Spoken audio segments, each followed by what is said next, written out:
যে বিষয়টা গতকাল থেকে একেবারে রাজ্যে তোলপাড় ফেলে দিয়েছে সেটা হচ্ছে রাহুল বন্দ্যোপাধ্যায়ের অকাল মৃত্যুর ঘটনা। একগুচ্ছ প্রশ্নকে সামনে এনে দাঁড় করিয়েছে, সেগুলো তুলবে দেবস্মিতা।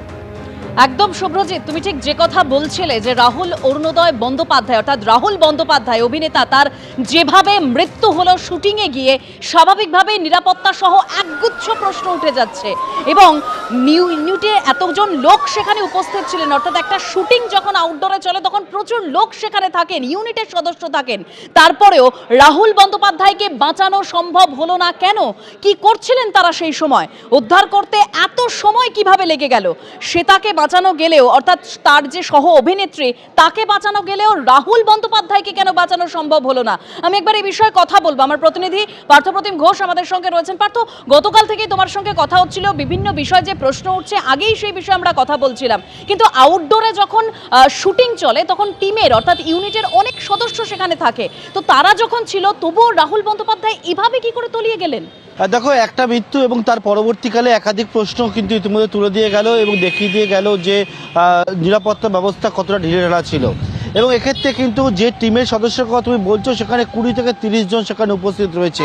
এবং ইতিমধ্যে পুলিশও জানিয়েছে যখন এই ঘটনাটি ঘটে তখন কিন্তু শুটিং চলছিল এবং ক্যামেরা অন ছিল এবং ক্যামেরায় গোটা রেকর্ডেড আছে। যখন রাহুল এবং তার কো অ্যাক্ট্রেস তারা হচ্ছে একেবারে সমুদ্রের দিকে চলে যাচ্ছে এবং এই যে জায়গায় সেখানে কেউ এমনটা ছিল না যে সেখানে সমুদ্রে নামা উচিত না, যাওয়া উচিত না সেই বিষয়ে তাদেরকে গাইড করবে, প্রপার গাইড করবে। কারণ অনেকেই আমার স্থানীয়দের সঙ্গে কথা হচ্ছিল, তারা বলছেন যে তালসারি সমুদ্রে সাধারণত পর্যটকরা নামেন না, স্নান করেন না। কারণ হচ্ছে তালসারি সমুদ্রটা এমনই ঢেউ খেলানো অবস্থায় যেখানে হচ্ছে চোরা বালি রয়েছে এবং যে জায়গায় একেবারে রাহুল এবং তারা শুটিং করছিল সেখান থেকে যখন সমুদ্রের দিকে আরও গভীরের দিকে তারা চলে যাচ্ছে এবং ইতিমধ্যে শুটিংয়ের যে ক্যামেরা সেই ক্যামেরা তো দেখতে পাওয়া যাচ্ছে, তখন দেখতে পাওয়া যায় প্রথমে কো অ্যাক্ট্রেস পড়ে যাচ্ছে এবং তারপরে রাহুল পড়ে যাচ্ছে এবং সেখানে 20 থেকে 30 জন রয়েছে এবং তারা কেউই বাঁচাতে পারলো না কেন, কেউ সঙ্গে সঙ্গে যেতে পারলো না কেন, এই রকম অনেকগুলো বিষয় কিন্তু একটা প্রশ্ন, সেই প্রশ্নচিহ্ন রয়ে গেছে। পাশাপাশি নিরাপত্তার বিষয়টা সব থেকে যেটা জোরালো হচ্ছে সেটা হচ্ছে যে কোনো রকমভাবে কোনো অনুমতি ছাড়া একটা শুটিং চলছিল। কোন জায়গায় হচ্ছে? উড়িষ্যার তালসারির বিচে হচ্ছে। উড়িষ্যা পুলিশের তরফ থেকে স্পষ্ট করে জানানো হয়েছে যে কোনো রকমভাবে কিন্তু যারা শুটিং করতে এসেছিলেন তারা কোনো অনুমতি নেয়নি। এখানে অনুমতি নেওয়ার জন্য 3টি স্তর রয়েছে। এক হচ্ছে, প্রথমে হচ্ছে স্থানীয় যে থানা, সেই থানার কাছে একটা আবেদন করবে, সেখান থেকে কোস্টগার্ডের কাছে চলে যাবে। কোস্টগার্ড থাকলে কী হয়, কোস্টগার্ড অনুমতি পাওয়ার পরবর্তীকালে অর্থাৎ যে জায়গায় শুটিং হবে সমুদ্রে সেই জায়গায় কোস্টগার্ডের আধিকারিকরা তারা থাকবেন এবং থেকে গার্ড দেবেন। তৃতীয় হচ্ছে যে লোকাল সোসাইটি, যেটা হচ্ছে ফিশারিজ ডিপার্টমেন্ট উড়িষ্যা সরকারের, তাদের অনুমোদিত সেই ফিশারিজের কাছ থেকে অনুমতি নেওয়া হয়। কারণ কি, তারা বিভিন্ন বোট সেখানে চালায়, যে বোটগুলো পর্যটকদের নিয়ে যায় সেই বোট সেখানে কিন্তু গার্ডের জন্য থাকবে। এখানে কিন্তু কোনো রকম কোনো অনুমতি নেওয়া হয়নি। অনুমতি নেওয়া হলে কি হতো? অনুমতি নেওয়া হলে উড়িষ্যা পুলিশ জানাচ্ছে তাদের পুলিশ সেখানে উপস্থিত থাকলো। অনুমতি নেওয়া হলে কি হতো? অনুমতি নেওয়া হলে লাইফ গার্ডের সদস্যরা সেখানে উপস্থিত থাকতো। অনুমতি নেওয়া হলে বোর্ড থেকে সেখানে থাকতো, চিকিৎসকও থাকতো এবং তার পরবর্তীকালে যেহেতু কোনো অনুমতি নেই এবং পুলিশ বা তারা স্থানীয়রা থাকলে, সোসাইটি থাকলে তারা বলতে পারতো যে কোনখানে যাওয়া উচিত, কোনখানে যাওয়া উচিত না। যে জায়গায় তারা চলে গেছিলেন শুটিং করার জন্য সেটা নির্জন এলাকা রয়েছে, সেখানে সাধারণত পর্যটকরা সেই জায়গায় যায় না, দূরে ফাঁকা নিলিবিলি এলাকা এবং সেখানে তারা চলে গেল। অর্থাৎ কারোর কোনো নজরদারি ছিল না, কারোর কোনো রকমভাবে কোনো কোথায় নামা উচিত, কোথায় নামা উচিত না সেই বিষয়ে একেবারে প্রপার যে জ্ঞান সেইটা ছিল না এবং সেখানে একটা শুটিং হচ্ছিল। এবং তার পরিণতি কি হলো যে জনপ্রিয় অভিনেতা রাহুল বন্দ্যোপাধ্যায় এইভাবে মৃত্যুর ঘটনা। ঠিক যে কথা তুমি বলছিলে যে কোনো নজরদারি ছিল না, কোথায় নামা যাবে সে সম্পর্কে কোনো জ্ঞান ছিল না, পুলিশের কাছ থেকে অনুমতিও নেওয়া হয়নি। তো সেক্ষেত্রে পুলিশের তরফে কি বলা হচ্ছে এবং স্থানীয় বাসিন্দারা কি বলছেন শোনাবো। এটা অ্যাকচুয়ালি উড়িষ্যার সমুদ্র তটের ঘটনা। বেঙ্গল পুলিশের বর্ডার থেকে, ওয়েস্ট বেঙ্গলের বর্ডার থেকে প্রায় 3 কিলোমিটার 4 কিলোমিটার মতো ভেতরে।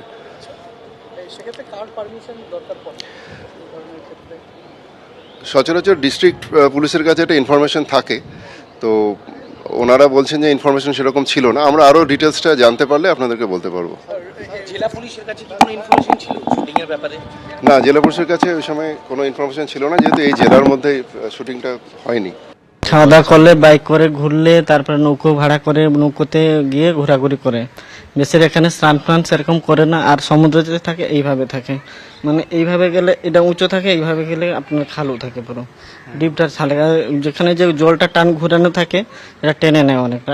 আমরা লোকাল লোক বারণ করে, আর স্নান ফান সেরকম লোক করে না এখানে। জলের স্রোত বেশি থাকে, টানটা থাকে, নদী আছে এটা মাঝখানে, সেরকম ইয়ে নেই, ভালো সুবিধা নেই যে চড়া আছে, মাঝখানে দ্বীপটা আছে, চড়া আছে, চড়াবালি থাকে মাঝখানে গেলে সেদিকে, তাই জন্য এখানে বারণ করে। না, আমরা গেলে আমরা সেফটি ভাবে বেশি জলে যাওয়া সেরকম ইয়ে করি না, আর যে আমরা বুঝে নিই যে এখানে কি আছে ভালো, কি খারাপ আছে, সেরকম যাওয়া ইয়ে আছে। আমি আবারও সরাসরি আমাদের প্রতিনিধি পার্থপ্রতিম ঘোষের কাছে চলে যাব। পার্থ, মানে স্বাভাবিকভাবেই স্থানীয় বাসিন্দাও যেটা বলছেন যে এই বিচে সাধারণভাবে কোনো মানুষই স্নান করতে নামেন না, তাহলে সেখানে রাহুল এবং তার সহ অভিনেত্রী কিভাবে এগিয়ে গেল সমুদ্রের দিকে, এবং যদি তারা এগিয়েও যান তাদেরকে আটকানো হলো না, এবং অনুমতি না নিয়েও যদি সেখানে শুটিং হয় তাহলে সেটাও পুলিশের নজরে আসলো না? হ্যাঁ দেখো, সেই কথাটাই বলছিলাম তোমাকে, যে কারুর একেবারে প্রপার যে জ্ঞান থাকবে, অর্থাৎ কোন জায়গায় নামা উচিত কোন জায়গায় নামা উচিত না সেইটা জেনে সেই জায়গায় যাবে এবং গাইড করবে, সেটা কেউই সেখানে ছিল না। এবং স্থানীয়রা বলছেন যে তাদের একেবারে যারা যেখানে থাকে তার থেকে অনেকটা দূরে নির্জন এলাকায় গিয়ে শুটিং করছিল। এখন কি হচ্ছে, এখন আমরা দীঘা থানায় রয়েছি, দীঘা থানার পুলিশ একটা অস্বাভাবিক মৃত্যুর মামলা করেছে, এবং যে ইউডি কেসটা স্টার্ট করেছে সেখানে কারণ হচ্ছে যে রাহুলকে গতকালকে এইরকম সময়তেই নিয়ে আসা হয়েছিল কিছুটা আগে দীঘা মহকুমা হাসপাতাল, এবং সেখান থেকে উড়িষ্যা পুলিশের কাছে খবর গিয়ে পৌঁছায়। উড়িষ্যা পুলিশ স্পষ্ট করে জানিয়ে দিয়েছে তাদের কাছে কোনো রকমভাবে অনুমতি না নিয়ে, কোনো ইন্টিমেশন না দিয়ে কিন্তু এই শুটিং চলছিল। দীঘায় যেহেতু দেহ নিয়ে আসা হয়, দেহ আজকে ময়নাতদন্ত হয়েছে, ময়নাতদন্তে একাধিক বিষয় উঠে এসছে, এবং তার পরবর্তীকালে এখন পুলিশ জানাচ্ছে যে পরিবারের তরফ থেকে কোনো অভিযোগ দায়ের করা হয়নি। এবারে দেখার বিষয় যে পুলিশ প্রশাসনের তরফ থেকে বা এই যে জায়গায় যে নজরদারি ছিল না, এবং পাশাপাশি হচ্ছে যে হচ্ছে প্রশ্ন উঠছে যে নজরদারি তারা অনুমতি নেয়নি, কিন্তু নজরদারি একটা ব্যাপার থাকে, সে উড়িষ্যা পুলিশ প্রশাসন সেই নজরদারিটাই বা কোথায় ছিল সেই প্রশ্নটাও কিন্তু উঠছে স্বাভাবিকভাবে।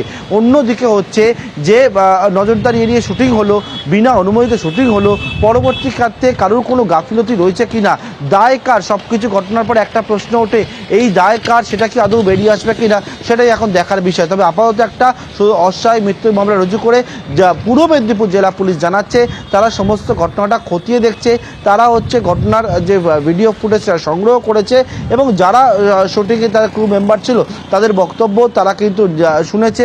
অন্যদিকে উড়িষ্যা পুলিশ জানাচ্ছে যে পূর্ব মেদিনীপুর জেলা পুলিশ কী করছে তাদের সঙ্গে সমন্বয় রেখে তারা পরবর্তীকালে যা লিগ্যাল অ্যাকশন নেওয়ার সেটা তারা গ্রহণ করবেন। দেবস্মিতা। একদম পার্থ, ধন্যবাদ। অর্থাৎ আমাদের প্রতিনিধি পার্থপ্রতিম ঘোষ দীঘা থানার সামনে থেকে ছিলেন, এবং এখনো পর্যন্ত যা লাস্ট আপডেট পাওয়া যাচ্ছে যে দীঘা থানার তরফে কিন্তু ইতিমধ্যেই অস্বাভাবিক মৃত্যুর মামলা রুজু করা হয়েছে। অর্থাৎ দায় কার, এই প্রশ্ন কিন্তু অবশ্যই থাকবে। তবে তালসারি সমুদ্রে রাহুল বন্দ্যোপাধ্যায়ের যেভাবে অকালে মৃত্যু হলো তা তুলে দিল একাধিক প্রশ্ন।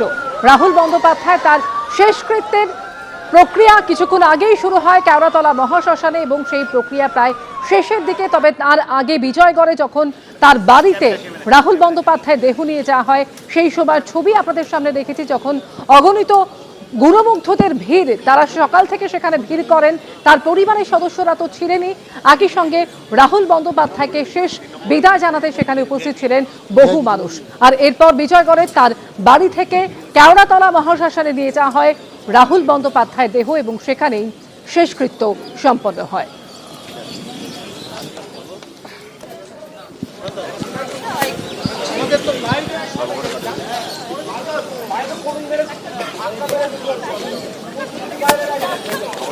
টালিগঞ্জের কলাকুশলীরা আজ সকাল থেকে ভিড় করতে শুরু করেন রাহুল বন্দ্যোপাধ্যায়ের বাড়িতে। বহু অভিনেতা অভিনেত্রী যারা দীর্ঘদিন ধরে রাহুল বন্দ্যোপাধ্যায়ের সঙ্গে কাজ করেছেন, তার সহকর্মীরা কেউই কোনোভাবেই মানতে পারছেন না রাহুল বন্দ্যোপাধ্যায়ের এই অকালে চলে যাওয়া। দরকার নেই, ঠিক আছে।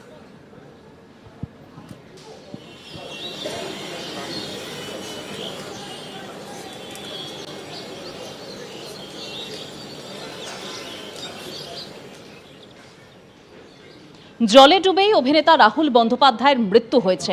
ময়নাতদন্তের প্রাথমিক রিপোর্টে তা উল্লেখ রয়েছে বলে হাসপাতাল সূত্রে খবর। দীর্ঘ সময় জলের তলায় ছিলেন রাহুল বন্দ্যোপাধ্যায়। রাহুলের ফুসফুস ফুলে প্রায় দ্বিগুণ আকার নিয়েছে। ফুসফুসের ভেতরে প্রচুর বালি ও নোনা জল আছে, উল্লেখ রয়েছে ময়নাতদন্তের প্রাথমিক রিপোর্টে। হাসপাতাল সূত্রে এই খবর। প্রায় 1 ঘন্টা জলে ডুবে থাকলেই এমনটা হয়। ময়নাতদন্তের প্রাথমিক রিপোর্ট দেখে এমনটাই মত বিশেষজ্ঞদের।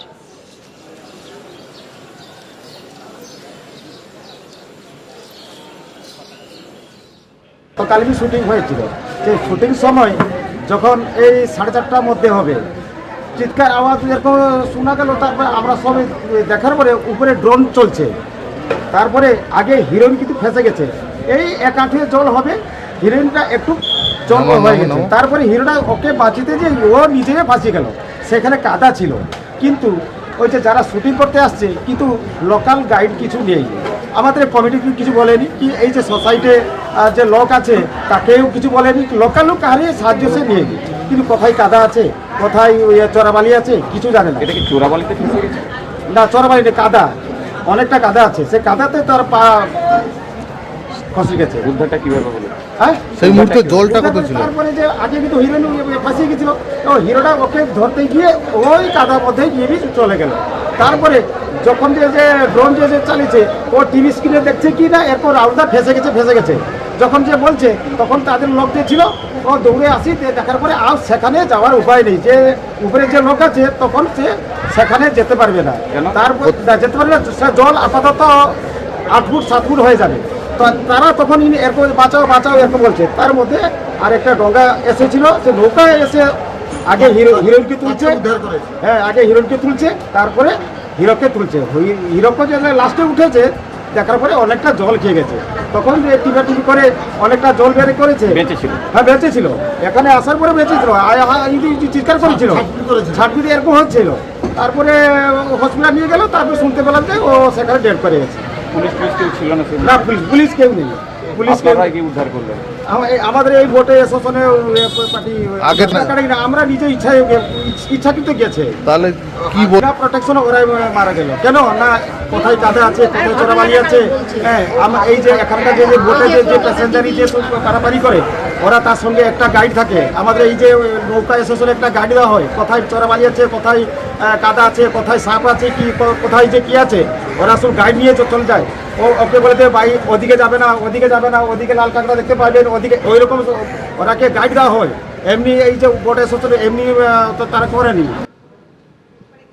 অর্থাৎ প্রত্যক্ষদর্শীদের যে বয়ান, ঠিক কি ঘটেছিল সেই সময়, কিভাবে মৃত্যু হলো রাহুল বন্দ্যোপাধ্যায়, তা নিয়ে কিন্তু একাধিক সম্ভাবনা উঠে আসছে। তবে ময়নাতদন্তের যে প্রাথমিক রিপোর্ট, সেই রিপোর্ট থেকে কিন্তু এটা স্পষ্ট যে দীর্ঘ সময় জলের তলায় ছিলেন রাহুল বন্দ্যোপাধ্যায়। তার কারণ ময়নাতদন্তের রিপোর্ট অনুযায়ী দেখা যাচ্ছে যে রাহুলের ফুসফুস ফুলে প্রায় দ্বিগুণ আকার নিয়েছিল। আর সেখান থেকে এক্সপার্টরা মনে করছেন যে প্রায় 1 ঘন্টা ধরে জলে ডুবে থাকলেই এমনটা হয়। দীর্ঘক্ষণ জলের তলায় ছিলেন রাহুল বন্দ্যোপাধ্যায়, কিন্তু সেই সময় তাহলে সঙ্গে সঙ্গে কেউ কেন এলেন না, কেউ এসে তাকে উদ্ধার কেন করলেন না, এমনই একাধিক প্রশ্ন তৈরি হচ্ছে। পোস্টমর্টেম রিপোর্ট থেকে আর ঠিক কি জানা যাচ্ছে, সন্দীপ সরকার এই মুহূর্তে টেলিফোনে রয়েছেন আমাদের সঙ্গে। সন্দীপ, দেখো, ময়নাতদন্তকারী চিকিৎসকদের অনুমান দীর্ঘ একটা লম্বা সময় জলের মধ্যে সম্পূর্ণ ডুবে থাকা এবং সেই ডুবে থাকাকালীন বাঁচার চেষ্টা করতে গিয়ে একদিকে যেরকম নিঃশ্বাসের সঙ্গে সঙ্গে নাক দিয়ে জল এবং বালি ঢোকে, তার পাশাপাশি তার মুখ দিয়েও কিন্তু সে জল এবং সেই বালি মিশ্রিত জল সেটা শরীরে প্রবেশ করেছিল। যে বালি মিশ্রিত জল তার পাকস্থলীতে গিয়ে জমে এবং ধীরে ধীরে ফুসফুস এর মধ্যে সেই জল এবং বালি জমতে জমতে একটা সময় আসে যখন তার আর ফুসফুসের সক্ষমতা থাকে না এবং শ্বাসরোধ হয়ে তার মৃত্যু ঘটে। কিন্তু সেই জমে থাকা জল এবং বালি তার ফুসফুসের আকার কিন্তু দ্বিগুণেরও বেশি করে তুলেছিল। ফলে তার দেহ যে অবস্থায় পাওয়া গিয়েছে, তারপরে তাকে যখন হাসপাতালে নিয়ে আসা হয়, তখন চিকিৎসকেরা তাকে মৃত বলে ঘোষণা করেন এবং তারপরে আর তাকে কোনোভাবেই তাকে সেই অবস্থায় কোনো চিকিৎসা সহযোগিতা করা যায়নি। মৃত্যুর কারণ দীর্ঘ সময় জলে ডুবে থাকা এবং তার বালি এবং যে জল, নোনা জল, সেই জল শরীরে প্রবেশ করা, এটাই চিকিৎসকেরা মনে করছেন এবং সেটা একটা লম্বা সময় সম্পূর্ণভাবে জলে ডুবে থাকার কারণে এই ঘটনা ঘটেছে তাদের অনুমান। ধন্যবাদ সন্দীপ তোমাকে। অর্থাৎ দীর্ঘ সময় জলে ডুবে থাকার কারণেই এমনটা ঘটেছে, এমনটাই জানা যাচ্ছে পোস্টমর্টেম রিপোর্ট সূত্রে। ফরেনসিক বিশেষজ্ঞ অজয় গুপ্ত কি বলছেন শুনুন। একটা হচ্ছে সমুদ্রতে তো সাধারণভাবে প্রচুর পরিমাণে বালি থাকবে সেখানে, তো একমাত্র হতে পারে যে যদি জলের মধ্যে পড়ে গেল এবং তারপরে সে জল খেলো, তারপর তুমি জল হয়তো খেলে তুলতে পারলো না, তখন আনকনসিয়াস হয়ে গেল। আনকনসিয়াস হয়ে যাওয়ার পরে সে তখন ওই যতক্ষণ শ্বাস নেওয়া যাচ্ছে আর কি, সেইটুকু সময় অবধি জল, বালি মিশ্রিত জল তার মানে খাওয়া বলুন ইনহেল করা বলুন দুটোই একই সঙ্গে হচ্ছে আর কি।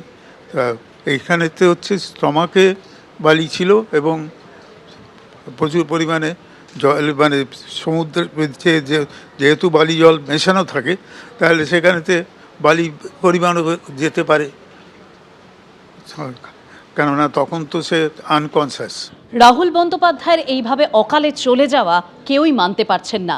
গতকাল যখন এই খবর সামনে আসে তখন তারপর থেকেই বিজয়গড়ে তার বাড়ির সামনে প্রচুর মানুষ জড়ো হন, তার সহকর্মীরা, সহ অভিনেতারা, তারা একে একে তার বাড়িতে আসেন। আর আজকে কেওড়াতলা মহাশ্মশানে নিয়ে যাওয়ার পরও প্রত্যেকেই উপস্থিত থাকেন সেখানে শেষ শ্রদ্ধা জানানোর জন্য।